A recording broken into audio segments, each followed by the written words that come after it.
தங்கக்குட்டி, இங்க என்ன பண்றீங்க?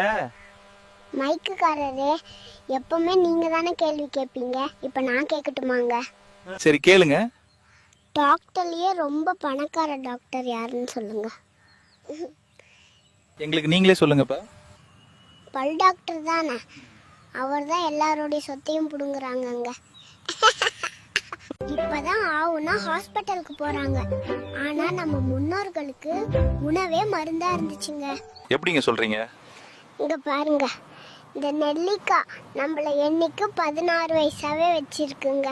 இதயத்தை பழமாகறதுக்கு செம்பருத்தி, மூட்டு வலிக்கு முடக்கத்தான், மூக்கு சளிக்கு கற்பூரவள்ளி, அப்புறம் வாய்ப்புண் வயிற்று புண்ணுக்கு மணத்தக்காளி, ரத்தத்தை சுத்தமாகறதுக்கு அருகம்புல், மாரடைப்பு வராம இருக்க மாதுளப்பழம், கேன்சருக்கு சீத்தா, ஜீரணத்துக்கு அண்ணாச்சி, அப்புறம் மூளை பழமா இருக்கிறதுக்கு பப்பாளி, சிறுநீர்ல கல் இருந்துச்சுன்னா அதை போக்குறதுக்கு வாழைத்தண்டு, இந்த கீழா நெல்லி மஞ்சகாமலைய சரி பண்ணும்.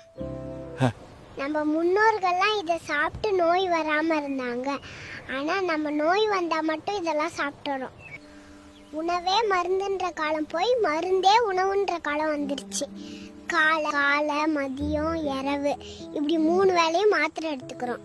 இப்படிதான் பல பேரோட வாழ்க்கை போய்கிட்டு இருக்கு.